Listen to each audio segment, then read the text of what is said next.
ఒకరోజు ఉదయాన శ్రీకృష్ణుడు తన స్నేహితులతో ఆడుతున్నప్పుడు బలరాముడు కొందరు ఇతర బాలురు తల్లి యశోద వద్దకు వెళ్ళి అమ్మ త్వరగా బయటకు రా అని పిలిచారు. కృష్ణుడు మన్ను తింటున్నాడు అని అతనిపై అమ్మకు ఫిర్యాదు చేశారు. యశోద వెంటనే వెలుపలకు వచ్చింది. చిన్ని కృష్ణుని చేయి పట్టుకొని దగ్గరకు లాక్కొంది. మన్ను తిన్నావా అని ప్రశ్నించింది. కృష్ణుడు కన్నులను పెద్దగా చేసుకొని అమాయకంగా ముఖం పెట్టి, లేదమ్మా, బలరాముడు నా స్నేహితులు అబద్ధం చెబుతున్నారు, కావాలంటే చూడు, నా నోరు చూపిస్తా, నువ్వే చూసుకో అన్నాడు. ఎంతో మంచి బాలుని వలె కృష్ణుడు తన నోటిని వెడల్పుగా తీసి చూపాడు. యశోద నోటిలోకి చూసింది.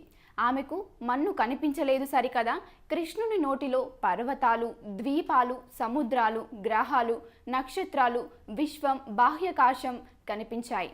ఆమెకు తన ప్రతిబింబం జోలలో పడుకొని పాలు త్రాగుచున్న కృష్ణుడు అతని నోటిలో కనిపించారు.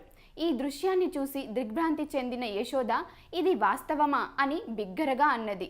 కృష్ణుడు నోరు మూసి ఆమె వైపు ముద్దుగా చూశాడు. అప్పుడు యశోద తన కొడుకు నోటిలో తాను చూసిన దృశ్యాలను విస్మరించి అతని దగ్గరకు లాక్కొని ముద్దాడింది.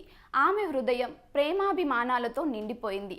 ఈ వీడియో మీకు నచ్చినట్లయితే లైక్ చేయండి, షేర్ చేయండి, కామెంట్ చేయండి అండ్ సబ్స్క్రైబ్ చేసుకోండి. Thanks for watching.